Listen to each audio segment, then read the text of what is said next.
लोक आस्था, पवित्रता और सूर्य उपासना के महापर्व छठ पूजा की संध्या अवसर पर आप सबको सपरिवार हार्दिक शुभकामनाएं।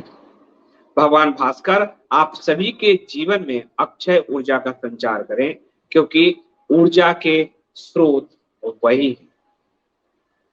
जहां सारे देवता अदृश्य हैं, वहां एकमात्र देवता है जो आपको दिखते हैं, प्रत्यक्ष आपकी आंखों से दृष्टिगोचर होते हैं। और इसलिए भगवान भास्कर अर्थात भगवान सूर्य की महिमा अपरंपार है। छठ का ये जो महापर्व है वो लोक आस्था का इसलिए कहा गया कि ये किसी भी कर्म कांड से बंधा हुआ नहीं है, ये आस्था का पर्व है। इसलिए प्रकृति की पूजा का पर्व है। सूर्य प्रकृति है और इसमें जो प्रसाद चढ़ता है वो जैसे ठेकुआ प्रसाद है, आप देखेंगे वो गेहूं के आटा से बनता है, गन्ना है, फल है, नींबू है, अदरक है, मूली है, बांस से बंधा जो दौरा है, सब कुछ प्राकृतिक रूप से, सब कुछ प्रकृति के अनुरूप होता है। इसलिए इसे लोक आस्था का कहा गया पर्व। इसमें किसी भी मंत्र की आवश्यकता नहीं, किसी ब्राह्मण की आवश्यकता नहीं, किसी जानकारी की आवश्यकता नहीं। अस्ताचल और उदयाचल सूर्य को अर्घ देना है और अपनी अपनी श्रद्धा, अपनी अपनी क्षमता से उनको जो है उनके समक्ष प्रसाद को अर्पित करना है, ताकि वो प्रसाद बाद में आपका परिवार ग्रहण कर सके। 4 दिनों का ये महापर्व होता है। एक नहा खाए है, जिस दिन पबनैत को नहाने के बाद ही अरवा खाना होता है, कद्दू की सब्जी प्रकृति और चावल खाना होता है। उसके बाद खरना का व्रत होता है, उसमें भी गेहूं की रोटी, केला, खीर ये प्रसाद चढ़ता है। फिर संध्या अर्घ होता है, उस दिन ठेकुआ आदि प्रसाद का निर्माण होता है। वो अस्ताचल सूर्य को हाथ उठाते हैं, उनको सौंपते हैं और फिर अगले दिन सप्तमी को उदयाचल जो सूर्य हैं उनकी आराधना के साथ उसी प्रसाद को अर्पित करते हुए फिर छठ पूजा संपन्न होता है। पूरी दुनिया में जहां उगते सूर्य को ही नमस्कार किया करने का चलन है, पूरी दुनिया की सभ्यता इतिहास में सूर्य की जो भी पूजा है उसमें उगते सूर्य को ही पूजित किया गया है। लेकिन मगध की धरती अकेली धरती है जहां डूबते हुए सूर्य को भी श्रद्धा के साथ नमन किया जाता है। आप सब सोचते होंगे कि सूर्य जो है वो तो पुल्लिंग है, देव है, फिर ये छठी मैया कौन है जो भगवान सूर्य मैया के रूप में कैसे आए? इसकी कथा आपको बताऊंगा, लेकिन ये मैया कौन है पहले आप ये समझ लीजिए। ये सूर्य की शक्ति स्त्रीलिंग होती है। जैसे शिव की शक्ति पार्वती है, विष्णु की शक्ति माता लक्ष्मी है, ब्रह्मा की सरस्वती माँ सरस्वती है। और इस पूरे जगत में जो है आपको कालिका पुराण में मैंने समझाया है कि परब्रह्म निष्क्रिय है, शक्ति ही संसार को चालित करती है, इसलिए शक्ति ही माया है। भगवान भास्कर की 2 पत्नियां हैं, उषा और प्रत्युषा। सूर्य की पहली किरण को उषा कहते हैं, यानी उगते हुए सूर्य की किरण जो है वो उषा नामक शक्ति है। सूर्य की जो शक्ति है वो उषा है। उसी शक्ति को आप महसूस करते हैं अपने बदन पे, जो आपकी तपिश है, प्रकृति जिससे चलायमान है, प्रकाशवान है, जिससे फल, पेड़ पौधे सब कोई प्राण वायु पाते हैं, प्राणी सब, वो किरण ही, वो प्राण वायु ही। इसलिए वो किरण जो प्रथम किरण है वो उषा है और आखिरी किरण प्रत्युषा है। और उषा और प्रत्युषा चूंकि सूर्य की पत्नी है इसलिए उस शक्ति स्त्रीलिंग है। और चूंकि ये पूजा कार्तिक महीने की षष्ठी तिथि को किया जाता है, इसलिए षष्ठी के साथ ये जो सूर्य की दोनों शक्तियां हैं उषा और प्रत्युषा जुड़ जाती हैं और छठी मैया हो जाती हैं। उसका जो तद्भव रूप हो जाती है, देशज रूप हो जाती है, वो छठी मैया कही गई है। क्योंकि डूबते सूर्य की जो शक्ति है वो प्रत्युषा है और उगते सूर्य की जो शक्ति है वो उषा है। और ये जो पूजा है वो षष्ठी, कार्तिक महीने की षष्ठी तिथि को हो रही है, इसलिए छठी मैया कहा गया। यहाँ डूबते सूर्य की उस शक्ति को ज्यादा महत्व दिया गया सप्तमी की जगह यानी उषा की जगह प्रत्युषा को, क्योंकि पूरा संसार उगते सूर्य की पूजा करता है, हम डूबते सूर्य की पूजा कर रहे हैं। अर्थात जीवन में आपके कभी निराशा नहीं हो। यदि आप वो शक्ति जो क्षीण हो रही है उसको साधते हैं, वही सब शक्ति अगली सुबह प्रबल होकर आपके सामने प्रकट हो जाती। यही इसका सबसे बड़ा महात्म्य है। छठ पूजा को दीनानाथ, सूर्य को दीनानाथ भी कहा गया, यानी दीनों के नाथ, यानी गरीब से गरीब व्यक्ति एक मूली भी लेकर इनकी पूजा कर सकता है, एक गाजर एक फल भी लेकर इनकी पूजा कर सकता है। किसी भी इसमें जो है ये ऐसा लोक पर्व है जिसका ना कोई शास्त्रीय पर्व नहीं है, ना तो इतने शास्त्रीय तामझाम है, ना शास्त्रीय अनुष्ठान है जिसको करने में आम लोगों को मुश्किल हो, और ना कोई पुरोहित की आवश्यकता है, ना वेद मंत्रों की आवश्यकता है, ना उतने खर्च की आवश्यकता है। सांस्कृतिक रूप से ये एक लोक आस्था का जो है पर्व है। और ये जो मगध की भूमि है, इस मगध की भूमि पर ही 4 में से एक वेद अथर्व वेद की रचना हुई। इस मगध की भूमि पर ही गायत्री मंत्र उदित हुआ। और ये जो है आपको मगध की भूमि, ये यहाँ सूर्य के सविता रूप की आरंभ से ही पूजा होती रही है। वैदिक ग्रंथों में सूर्य के 12 रूप माने गए हैं। धात्री, मित्र, आर्यमन, रुद्र, वरुण, सूर्य, भाग, विवस्वन, पूषण, सविता, त्वष्टा और विष्णु। और हम जो पंच पूजा करते हैं उसमें सूर्य भी हमारे एक देवता हैं। और ऋग्वेद में सूर्य को जगत की आत्मा कहा गया। अगर सूर्य एक दिन ना निकले तो जगत में अंधकार छा जाए। तो ये जो ऋग्वेद में जिसे जगत की आत्मा कहा गया, उसे ही पूजने की पूरी प्रक्रिया जो है मगध से आरंभ हुई। और सूर्योपनिषद में सूर्य को ब्रह्मा, विष्णु और रुद्र का रूप कहा गया है।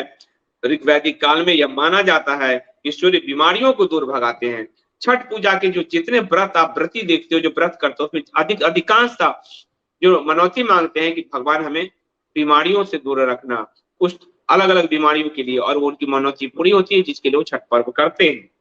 सविता आपा मिवाम बाधते, भारतीय समाज में शुरू से ही सूर्य को आरोग्य प्रदान करने वाला देवता कहा गया। यदि सूर्य ना निकले तो आप में विटामिन डी की कमी हो जाएगी, त्वचा का रंग आपका खराब हो जाएगा। तो आरोग्य के देवता तो है, तो त्वचा का रंग खराब, विटामिन डी की कमी, और कैसे उसको जो है बीमारी आपके अंदर आ ही जाएगी। इसलिए सूर्य को कहा गया कि जगत की आत्मा है ऋग्वेद में। तो उषा और प्रत्युषा सूर्य की 2 प्रमुख शक्तियां हैं जिनकी हम आराधना इस छठ पर्व में करते हैं। और वो स्त्रीलिंग है, इसलिए हम षष्ठी तिथि को करते हैं कि वो छठी मैया का रूप ले लेती है। और मगध क्षेत्र में यानी पूरे बिहार में कार्तिक और चैत्र मास की शुक्ल पक्ष षष्ठी व सप्तमी के दिन सूर्य के साथ ही अघोषित रूप से इन 2 शक्तियां, सूर्य की जो शक्तियां हैं यानी उषा और प्रत्युषा की ही पूजा की जाती है। और ये जो है आपको समझ में आएगा कि तब हम उनको मैया क्यों कहते हैं।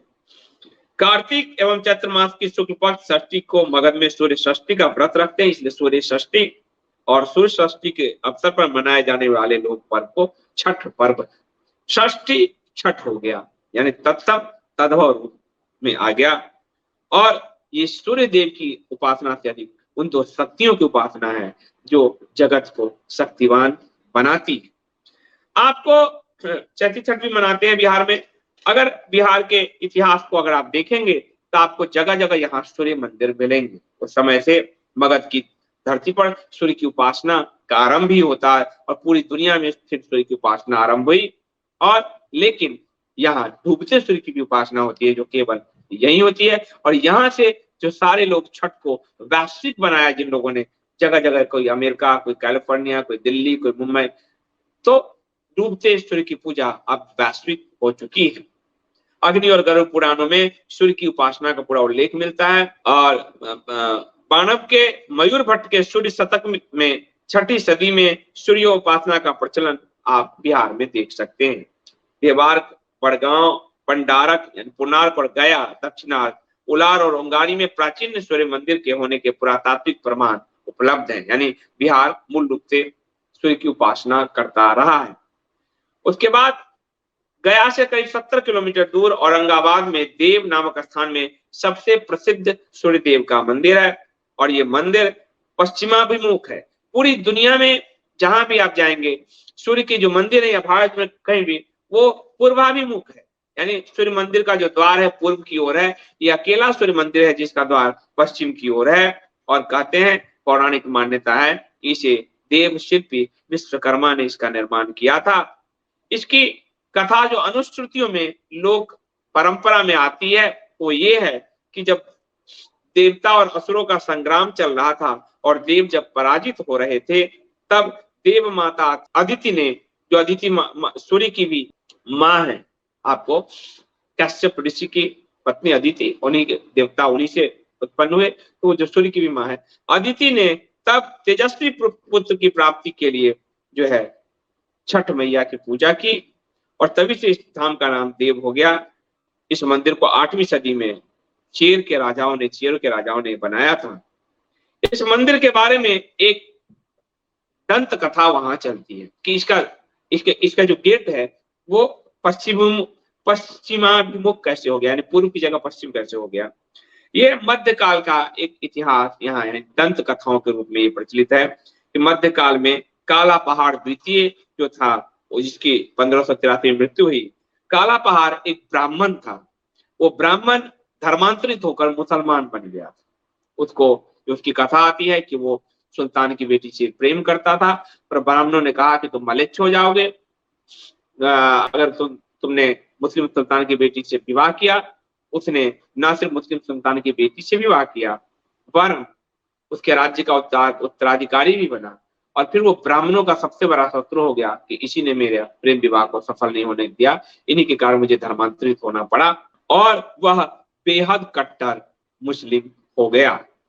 धर्मांधता, ब्राह्मणों का जो जीविका है वो मंदिरों पर टिका हुआ था, पूजा पाठ पद्धति पर टिका हुआ था। वो तो याचक होते हैं, जो दक्षिणा देते हैं उसी पर जीते हैं। इसलिए उस पर प्रहार करने के लिए उसने मंदिरों को चुना। और इस्लाम में मूर्ति विध्वंस, मंदिरों का विध्वंस तो सबसे उत्तम माना गया है। इसलिए वो जगह जगह मंदिरों का विध्वंस और मूर्तियों का विध्वंस करता गया, ताकि ब्राह्मणों की आजीविका का साधन ही हमेशा के लिए नष्ट हो जाए। शुरू में वो बंगाल के मुसलमान शासक सुलेमान कर्रानी की सेना में भर्ती हुआ, फिर बाद में वो वहां का सेनापति बना और फिर उसने जगन्नाथ मंदिर को लूटा। बाद में वही प्रेम और ये सब होता होता फिर सुल्तान भी बना वो। तो जगन्नाथ मंदिर को उसने लूटा। वहां से आगे बढ़कर 1564 में कूच बिहार नर नारायण के सेनापति शुक्ल ध्वज को पराजित किया। फिर असम के कामरूप के शक्तिपीठ कामाख्या मंदिर को ध्वस्त किया। फिर बंगाल के मंदिरों को ध्वस्त किया। फिर बिहार के मंदिरों को ध्वस्त करते हुए मगध में आया और औरंगाबाद के सूर्य मंदिर तक पहुंचा। जनश्रुति है, दंत कथा है कि देव के सूर्य मंदिर को, यानी औरंगाबाद के सूर्य मंदिर को पुजारियों ने बचाने के लिए उसे विनती की कि कृपा करके इस मंदिर का विध्वंस ना करे। ब्राह्मणों से तो वो चिढ़ाई हुआ था। उसने एक असंभव सी शर्त रखी कि ठीक है, तो जिस देवता को पूजता है ना, यदि उसमें शक्ति है, तो तुम्हारे देवता में शक्ति है, तो कहो उनसे कि मंदिर का मुख्य द्वार पूरब से पश्चिम की ओर हो जाए, करके दिखाएं, पर ये मंदिर छोड़ दूंगा। इस काम के लिए उसने सिर्फ रात भर का समय दिया और पड़ाव पे चला गया। मंदिर के पुजारी परेशान थे कि ये कैसे होगा। अगले दिन जब सूर्योदय हुआ तो लोगों ने देखा कि मुख्य द्वार पूरब की जगह पश्चिम की ओर है। और उसके बाद लोगों ने यहीं से उस मंदिर में पश्चिम द्वार की आरंभ हुआ। सूर्य का अकेला मंदिर है जो पश्चिमाभिमुख है। तो एकमात्र ये है। इसी तरह जो है, तो बिहार शुरू से ही सूर्य पूजा का केंद्र रहा और यहाँ पर सूर्य की पूजा के लिए ही मग नामक ब्राह्मण बुलाए गए। वो बुलाया भगवान श्री कृष्ण के पुत्र सांब ने, तो सूर्य की उपासना के लिए ही बुलाया गया था। इसलिए यहाँ सूर्य पूजा का पूरा आरंभ हुआ।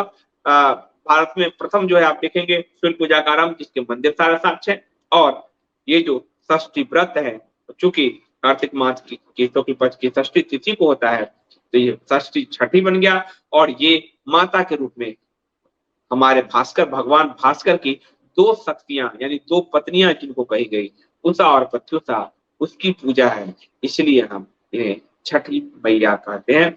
जय छठी मैया। आप सबको छठ पूजा की ये कथा कैसी लगी जरूर बताइएगा। मगध का इतिहास रहस्य से भरा है, अध्यात्म से भरा है, जहां पर अथर्ववेद में मंत्र तंत्र की बड़ी बातें हैं। उसकी उत्पत्ति ही मगध की धरती पे हुई, गायत्री मंत्र की उत्पत्ति मगध की धरती पे हुई। और शिव और सती का जो आपने देखा प्रजापति में, जो आपको पिछली कथा सुनाया था कालिका पुराण में, और सती का जो शरीर सती ने त्यागा और वो जो शरीर सब जगह गिरता गया, शिव तांडव कर रहे थे और भगवान विष्णु चक्र से काटते जा रहे थे, तो एक अंग पटन ये यहाँ गिरा, पटना जो है आज, और वो पटन देवी के नाम से प्रचलित हुआ। उस पटन देवी से ही पाटलिपुत्र और वर्तमान पटना बना। तो पटन देवी यानी एक शक्तिपीठ के कारण ही इसका नाम बना। तो ये एक आस्था का पर्व है। इसमें कहते हैं जो भी हम मांगते हैं वो पूरा होता है। बिहारी पूरी दुनिया में कहीं भी जाएं, बिखरे जाएं, इस दिन वो अपने घर की ओर लौटते हैं, नहीं लौटते वो जहां है वही छठ करते हैं। आज छठ का सार्वभौमिकरण यानी यूनिवर्सलाइजेशन हो गया। वैश्विक रूप से छठ एक पर्व के रूप में मनाया जा रहा है।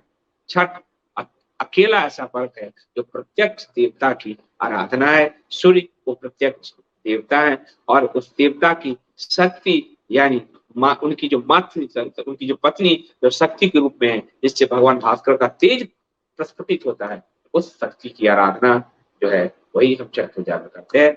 माता छठी मैया आप सब पर कृपा बनाए रखे। भगवान भास्कर आप सबके जीवन में अक्षय ऊर्जा का संचार करे। आज के लिए इतना ही। कल सुबह छठ पर्व संपन्न हो जाएगा, उसके बाद फिर मैं दिल्ली के लिए प्रस्थान करूंगा। तो फिर आप लोगों से देखता हूँ, यहाँ अगर सामने रहा तो ठीक, नहीं तो फिर दिल्ली से ही संवाद। अभी के लिए इतना ही। बहुत बहुत